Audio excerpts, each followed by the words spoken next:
Greetings, mind crafters, and welcome to another, just hopefully just interesting episode today. Another Minecraft episode, which is about becoming the boss of your brain. My name is Kimberly Quinn, and I am here to just talk about all kinds of ways to learn to take charge of your life and live your best life. We are talking about optimal human functioning and life satisfaction. This is what Minecraft is all about. So today, what I really want to talk about is so sort of rewriting your story. I'm talking about digging into the hard drive and in a sense evolving uh into your newer best self. This is kind of making me have a little bit of a gross thought 'cause I'm not a huge fan of reptiles, but it does fit here. When snakes and lizards, they actually molt.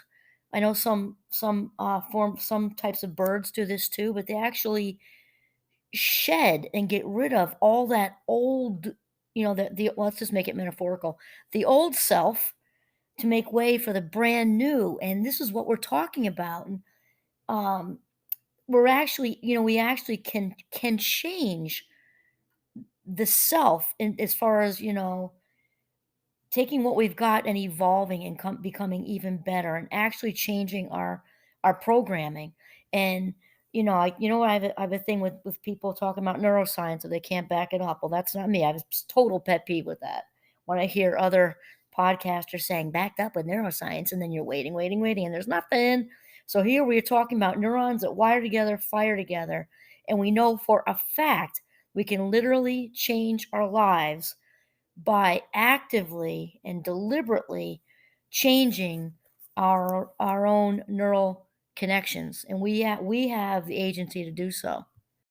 Okay, so remember again, about 95 to 96% of everything we do, especially after roughly the age of 35, is so automatic. It's coming from the depths of the vault, as I like to say, of the unconscious. And so this is hardcore wiring. And so to undo it, we've got to sort of be really paying attention to our conscious thoughts, that remaining 5% roughly, and also our behavior. We got to pay attention to all of it, how we're feeling. Where is this coming from? I'm in this situation again, and I just got this, agita. What's going on in this room that triggered something? That's kind of word that's overused. Let's say brought to the surface something, and then you got to really actively try to figure this stuff out in order to talk back to it. So, and as Dr. Phil said long ago, I remember he used to say this. I didn't watch him very often, but he used to say that, and he's right, is that we as human beings don't do anything unless there's payoff in it. And payoff can make it sound like it's positive, and it can be positive, but we also get a sort of payoff feeling when we've got some unhealthy stuff going on, and such as self-punishment. Some people feel very, very comfortable not being treated well. And so we learn to not treat ourselves well because we were used to not being treated well by other people when we were kids. And so that's just one example. We can get payoff in guilt beatings. We can get payoff in sort of in situations that involve us being shamed, which means being set up to feel and to surge these feelings forth again that are of being flawed and defective and not enough. And I definitely, those of us who grew up in an addicted family, we would breathe shame like oxygen. And then you fast forward to adulthood and you're wondering, like, why do I keep attracting these people, whether it's romantic or it's just friendships or whatever. And my very best friend from growing up, she and I are really aware of this, and we're both over it now. But even now, we're in our late 50s. Even 5 years ago, even we were still having the conversation. We knew that we were climbing out of it, but I would attract bullies, and not as partners. I'm married to a wonderful, wonderful man. Just out in the world, like I'm like, who are you? You were in the same outfit and you're popping up in my life. And and she and I would talk about this because she attracted a different kind of personality. And so this is coming from the vault. So this is just one of my examples. So emotions are attached to old memories. We know that emotions are attached to memories, period. We go back deep, deep, deep into the vault. When we pull up that memory, we're also pulling up the emotion that is attached to it. So many people want to change and try to just change simply by, changing things in our external environments, or they just kind of um, have ideas about how not to react to things themselves. It's kind of like me with the bully thing. I became aware of it. Like, what am I doing? So my best friend and I really just had so many talks about this, and now it's over. But let me tell you, it takes a while to, and it's a lot of work. It takes a lot of courage to rewire the brain. But wow, once you do it and you flip the script on that, oh my gosh, it's just you feel so much lighter. And so the awareness thing involves realizing that what's in that vault, much of it has become part of our actual identity. So this is what makes it so tricky. Yet once we get this, it gets less tricky, and we have because we do have the agency to change it. So another example into that bully thing that thankfully I've been over for a little while now. We do this on an, on the same level with other things, and it's interesting because after you watch listen to this episode, just try to think about wow, because sometimes it's just really subtle. If your thing is feeling persecuted at work, like how come they always get the promotion? How come the politics at work? How come they go after them? Watch the conversation. Just pay attention to the conversations you have. People who are in that kind of persecuted mode are going to unconsciously seek out other people also in that persecuted mode. Their content, their story will be different. They might have been persecuted at their work or at home or by their, father's new girlfriend, or who knows. But and also, if people feel guilty, they're going to seek out other people who also feel guilty. If there are people who feel shame, they're going to look for ways to reinforce feeling flawed and defective by other people who are also feeling flawed and defective. And so it keeps reinforcing, reinforcing, reinforcing, because the hard drive is actually looking for that, because that's how it's always been since the beginning, with all the messages we got from the people in our lives. And I don't mean in our lives necessarily. Yes, I do. I mean that. And also, media and people that kind of pop in and out. It doesn't have to always be only the parents. It can be, obviously anybody in the family and friends and school and coaches and all that stuff reinforced, because we actively look to confirm what we already believe to be true. And this is actually called confirmation bias. It's often used in all kinds of ways with prejudice and different things. But for our purposes here, it's very important to understand this, because the hard drive, again, is looking to reinforce itself. It's looking to seek out evidence to support what I already believe. So if I don't feel worthy, I'm going to make sure all day long, unconsciously, I'm looking for support for this theory that I'm not worthy, or shamed, or whatever. And the important thing about confirmation bias is that not only are we unconsciously looking to seek out that which we already believe to be true, but we're also simultaneously ignoring evidence to the contrary.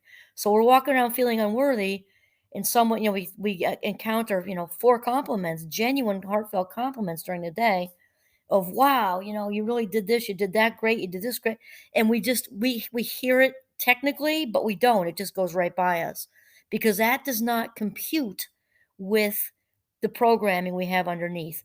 Think of it like a puzzle piece that's put in the wrong puzzle. It's not going to fit. And so the brain just casts it aside, even though it actually technically heard it. It doesn't ingest it, it doesn't take it in, because the programming is not wired for that. So while we're doing that birds of a feather flock together thing with all these, unconscious negative emotions, we are integrating that. Well, it's already been integrated. We are further strengthening the integration of all those negative emotions into our wiring, and actually, you know, um, identifying with these. And we'll often say it outwardly. So it's so important to listen to your own dialogue, saying, "I am whatever. I am guilty. I am persecuted. I am insecure. I am always gonna be cheated on. I am always gonna cave into my anxiety. I'm always gonna have depression." You gotta be so careful once you get this whole idea of be really hyper vigilant of what you allow yourself to say after those words, "I am." So Joe Dispenza's talking a lot about this. I listened to him earlier, so I got to give him a shout out. And also Wayne Dyer's talked about this for years. Be so careful. Say, I am exhausted. I say this to my students a lot. I'm exhausted. Well, you can be darn sure. And I'll say to them, once you declare you're exhausted, you're going to be, and they all say it in unison, exhausted. If you say, I am depressed, guess what you're going to be? And obviously, depression's more complicated than that. And that said, there's still a very, very, very large, enormous component of choice there.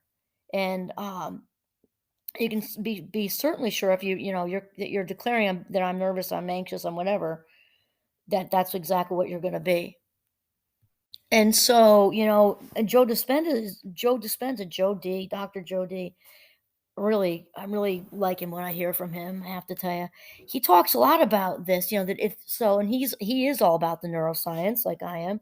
If you're not, sort of consciously, actively, and deliberately, sort of redesign, being redefined by your authentic desire into, into like a vision of a more positive future to yourself, for yourself. You're going to continue to be redefined or defined. You're going to continue to be defined by the past. It's just how it is. And sometimes people might be thinking, oh, but she's all about living in the moment and mindfulness. I am absolutely living in the moment. We're talking about bringing this into the moment.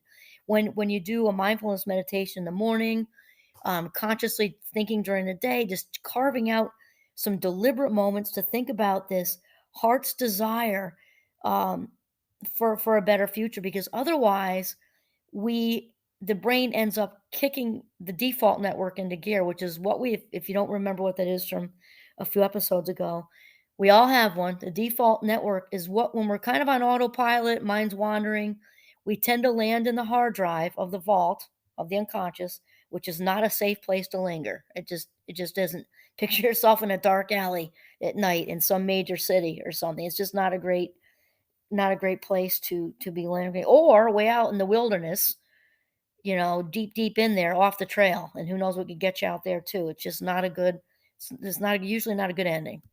And so what it comes down to, is you want to steer clear of that default network. It comes down to wanting to live by choosing to live by design and not default. And this also involves a component of getting excited about something that's that's bigger than you are. I don't mean the biggest fish in the concrete sense. I mean, sort of like a larger dream or goal for yourself. And Tony Robbins also talks a lot about this. I was reading an article by him on LinkedIn. It was yesterday, I think, or maybe it was this morning. I'm not sure, but he talks about, no, it wasn't yesterday. It wasn't today. It must have been yesterday. Anyway, he talks about the larger than yourself thing. And also he says that if you're, if your goals don't scare you, find another goal. Because if it's really you know, um, a good, really wonderful visual, future heart's desire, authentic desire, and it is bigger than yourself, it should scare you a little bit. And you know what I continue to find fascinating as I listen to all my circle of great thinkers is how they are saying the same thing, just different words. And today my thread was of course Wayne Dyer, but Joe Dispenza and Tony Robbins saying exactly the same thing. And how it's also because they're all big meditators, all of them, Wayne Dyer, everybody, Oprah, everybody that I listen to. And of course I spent an hour and a half out in the woods today, which is a little longer than I usually do, but I really needed to get my head clear. And I said to myself, I'm not coming back today until Giovanni and I are feeling good about it. He's the golden retriever. And of course, he's always mindful, because I really needed to get centered. And I had some stuff coming out of the vault, was spewing out of me this morning. And I said, no, no, no. And out we went in the woods, and just incredible. So anyway, this is about envisioning. So we've got to believe in a future that we can't yet experience with our senses. And that's where the mindfulness piece comes in, to really, really carve out some time, Joe Dispenza, I know takes a lot of time. Most people can't do quite that much time. At least I can't. But definitely we can take 15 minutes. And if all you have is five, like my oldest son says constantly, 5 minutes is better than no minutes. So we know at this point, we literally, you can change your brain just by thinking. And I don't mean to make it sound easy. Nobody said that, but it is that simple. We have the control to change our entire lives by changing how we think. And so we need to begin about this, this new possibility of this new, new story writing, new future. Shed the old self, right? Shed the old self so we can evolve into, the person we really want to become, so we can really live the life we want to have. And we're talking about mental rehearsal, and the timing is great for me because in cognitive psychology, we just did this with my students yesterday, actually visual imagery. And in order to change the neurons, we really have to get quiet, close our eyes, get rid of all the technology, definitely.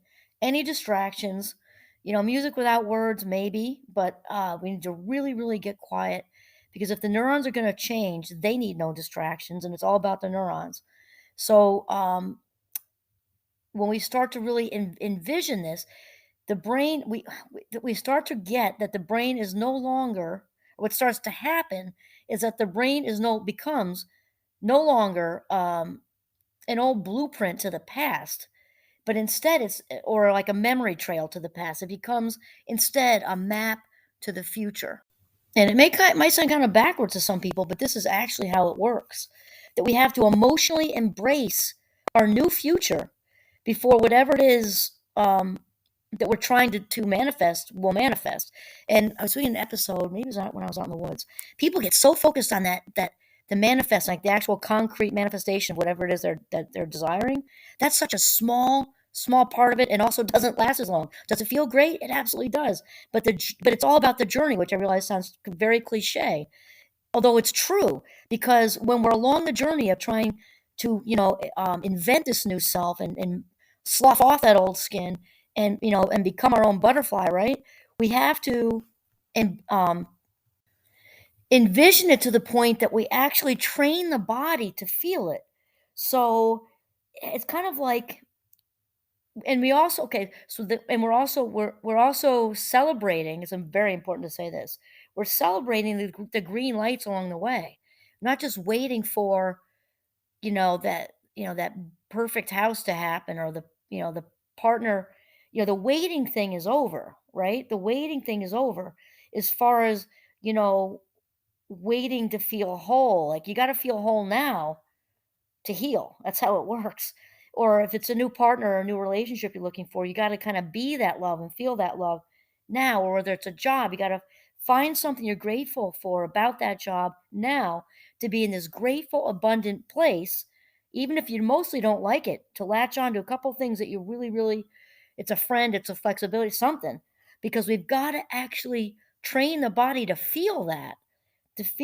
So to feel that wholeness, to feel that love, to feel that excitement or whatever it is, as if it has already happened. And this is how the manifestation actually happens. You just want to focus on that, because when we start to, sh- you know, be aware of, invite, and then be grateful for the green lights that show up on the way to this new future. Somebody randomly comes into our lives at the grocery store.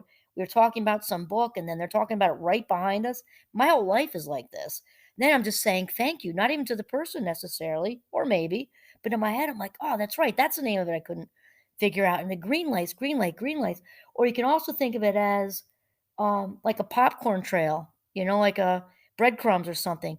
Get excited for the breadcrumbs and be grateful for the breadcrumbs that are leading us along the way, because so many times people get focused on the outcome, and that is not the key to happiness for sure, or manifestation. Remember that whatever it is that we're excited for doesn't last that long anyway. We got to be excited for the whole journey. It's kind of like when we we're planning, if like we decide to go on a vacation and we're planning it in the anticipation, and that is all part of the whole excitement. If we just fast forwarded through all of that planning and getting excited, and then once we're there, we're buying postcards, we're going on a day trip, we're taking some pictures, we have a fabulous dinner. Is we just fast forwarded through the whole vacation anticipation, booking it, going, dinners, and then the end, and we came home and just that wouldn't be too exciting. And that's the destination is being home, but you missed all the fun part. I mean, it just doesn't make sense. I mean, it's really all about the journey. So it kind of also comes down to the, cause and effect, cause and effect versus causing the effect. A lot of people, when we talk about abundance, also go straight for money. So somebody's, again, waiting, right? Waiting for wealth to feel abundant. And the formula is exactly opposite from that. And, in order to feel abundant, we've got to reside in gratitude. It's then when wealth happens. And that's just how it goes. And, neurologically speaking, what's really cool when we're making this transformation into our new butterfly, shedding the old story, the old narrative, and creating our new story, is there's something that's very, very Darwinian, which is called neural pruning. So while we are no longer using those negative emotions, negative habits, negative memories, they're getting pruned, just like it's actually April right now. So this pruning is a lot what we do right now. You snip off the dead stuff to make way for the new growth, right? Well, neural pruning is a real thing. So an example of it that's not this would be if you took, high school Spanish and maybe you took 4 years of it and you got really, close to fluent, you became fluent, and then you didn't use it for the last, 20 years. You're not going to have much of that Spanish left. And, obviously, I'm not saying you're not going to have any, but obviously a lot of it's going to get pruned because if you don't use it, you lose it. So that can work not in our favor, like in the Spanish high school Spanish example, but it can very much work in our favor when we no longer are hanging onto using and reinforcing these old negative neural pathways. If you don't use it, you lose it applies to that too, which means they get trimmed and pruned to make way for the new positive neural, pathways being created, which are building this new narrative, this story, and in some ways, this brand new self.